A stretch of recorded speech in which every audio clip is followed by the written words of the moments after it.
we've got a very divided sort of, not literally, but I mean, we're all in the British Army, but the Scottish regiments are we're always separate and on their own in their own right. So the Gotcha. infantry.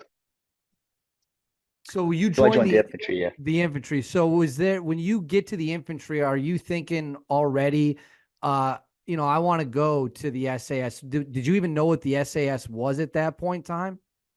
Well, yeah. I mean, I was well schooled in the military side of things because I grew up with it. Right. And I guess although it didn't feel abnormal to me, I just didn't really think that it was my only option or something that I was definitely going to do.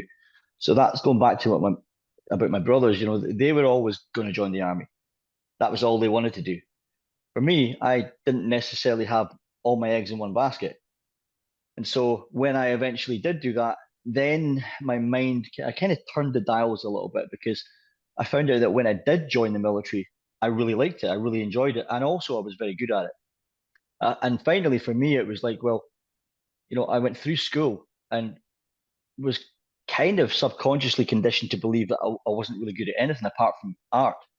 I was good at art in school. That was it. I was good at making stuff out of wood and metal and paint and drawing and all that. But I didn't really think I could do anything with any of that.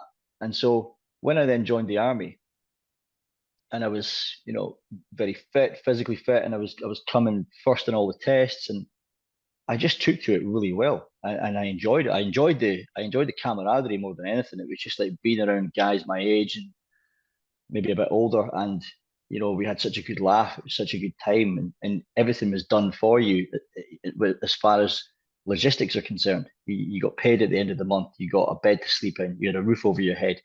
You were fed 3 meals a day. You had social time. You had a lot of security and safety and certainty as a result of that. So for a young boy or a young man, just through adolescence and getting into adulthood, it was a nice place to be. So when it comes to the whole SAS thing and did I know what it was, I was very aware of it and I was obsessed with this movie. I was obsessed with a movie called Who Dares Wins. Lewis Collins. It's a classic movie.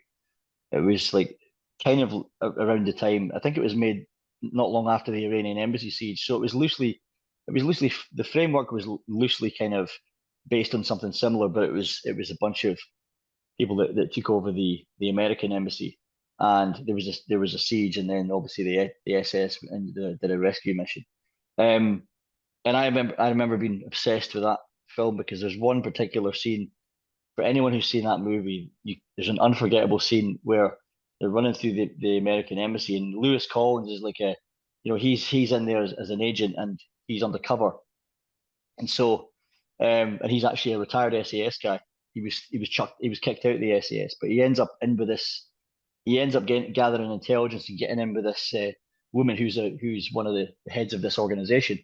And there's a part in the movie where the SAS come in and they storm the embassy, and he links up with them, and he's just got like a white shirt with an open collar, and he's a real handsome bloke, and he's like a real cool guy. He died a few years ago, unfortunately, but he'd have been an amazing James Bond, by the way. That I always thought he should have been James Bond. But regardless, that's another story for another day. There's a part in it where they're like on V formation, running down the corridor of the embassy, and he's point man, and he's got this white shirt with the open collar and a pair of black trousers on, and he's running with this machine gun, and all the SAS guys in black and respirators are behind him in arrow formation. It's just like the coolest thing ever, and the music's really cool. And if you've ever seen that movie as a young kid, that was like, I want to be that. That's what I want to do. So I guess when I joined the army, um, you're asked about all these things. You're given information on what all the other regiments are, how the military works as a whole organization. And I remember being week one in basic training, and the platoon commander said, "Does anyone know what this cap badge means?" And it was a picture of the winged dagger. Who dares wins. And I put my hand up and says the SAS, and he says, "Is anyone here any aspirations to ever join this organization?" And me and one other put our hands up, me and one of my friends. And ended up leaving the army, and I ended up joining about 5 years later. So it did actually. I kind of manifested that. That's incredible. Yeah, And to a reference point, I don't know if you're familiar. The story you just told is very interesting because there's a movie a lot of American tier one guys will talk about. It's called Red Dawn. It's from the yeah. 1980s. And I have Dude. had so many guys that were either Mhm. on SEAL Team 6 or Delta Force. They said when I was a kid, I was, maybe they were like 10, 12, whatever. They're like, the first time I saw that movie, all I ever wanted to do after that was run around and Yeah, shoot communists in the mountains. It's like they yeah. universally love that movie, which it's interesting because you kind of have roots to a movie of your own. It is. It's a great movie. I suppose it's a transatlantic thing, right? We could relate to the British movie rather than something American because in the UK you're a very small island, and I guess that there's not as much association with what's going on across the pond. So American movies are very Hollywood, and although Who Dares Wins was still very far fetched, it was the because it was a British made film, because it was probably a bit more resonance to us guys growing up there.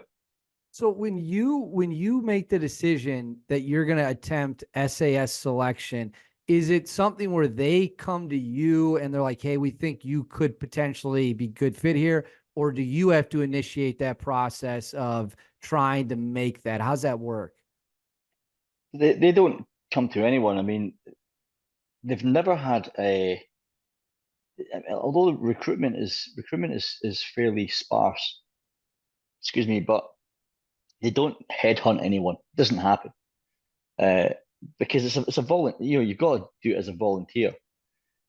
And so, um, I mean, they will do like recruitment presentations. So they have a team that goes to. I've actually done this myself. I did it with. It was quite one of the coolest things I ever did. Actually, was after I had been in the SAS for probably a couple of years. I went back to my old unit, and delivered a presentation on selection process on the SAS, in an effort to try and recruit other guys to come forward, because it's one of those things. It's like the big scary monster in the closet. No one wants to look in there. It's the fear of failure that gets people. So when it comes to that mystique around the SAS, that's it's like a double-edged sword, really, because they don't overtly say, "Come and join us. This is great, and everyone can have a go." They don't really want to be asking. And I kind of get that. I kind of caught that from there and into what I do now. I've always been very kind of. I'm not blasé about asking people to come on my coaching program, but then that's kind of it kind of it doesn't really serve my bigger purpose staying like that, because I want to help as many people as possible. And so the mystique's kind of cool, but it's double edged because people sometimes think it's not for them. So anyway, I volunteered for it because I just thought, I've always had this mindset, and I've always had this real hunger for doing things that no one else has done or people don't normally do. I like to be the guy who does something that not a lot of people are doing. I like to challenge myself. It's just all about a personal challenge, and maybe I could do that. Why not me? What if I could be the one to do that? So that's always been a mindset of mine. So when it came to going forward for the SAS, I didn't tell anybody at first. I just did it. I applied, and I wanted to keep it to myself. And I just applied for the joining instructions for the selection course. And I remember I was actually out in Kosovo at the time in 1999, and we were in a place called Podievo, and I never get any mail. No one sent me mail, so I got this letter through the door one day, and it was a brown envelope. And I always remember the day I opened this envelope, and it was my joining instructions for my pre-selection course. And I always remember that feeling that I took the paper from the envelope, and there was two winged daggers on the top of the paper, the headed paper, and I was just like, just the feeling I got from that was kind of like, this is now real. It's like this is a letter to me with this insignia on it, and it felt really special at the time because I was the first one to go for it in a long time, and the first one to ever pass since like the 1970s. From okay, hold on. I got to ask about it. So when you say the first one to pass since the 1970s, do you mean from the unit you were currently in? Yeah, Okay, yeah, gotcha. yeah. Not obviously there'd be no regiment, but Yeah. a bunch of old guys from the 60s. But um, Yeah, so the last guy who had joined the SAS before me was actually my first ever commanding officer when I joined the infantry. When I joined, so the unit I joined was called the Royal Highland Fusiliers. It was a Scottish infantry battalion, and no one was in the SAS from there. And one guy had been, and that was the commanding officer. You know, the guy who was in charge of the whole unit, and he had joined in the 70s. And no one else had managed to get in since then. So you can imagine it's a bit like, you know, sometimes others have got to succeed before other people will believe it's possible. Otherwise, if the opposite happens and people go forward and people fail, it kind of demoralizes future generations and just makes people think that what's the point in even trying because he didn't get in and he's better than me in my mind. So why would they take me?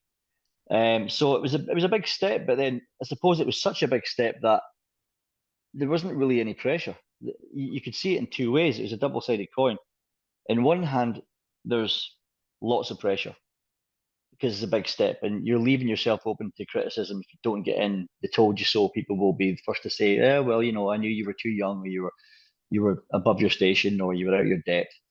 And then in the flip side of that, there was no pressure at all because I thought, well, no one else is doing it. I don't really have anyone to compare against. It's not like I'm not doing what other people have done. I would be the first. So if I don't get in, then I'm just another one of the people that didn't get in.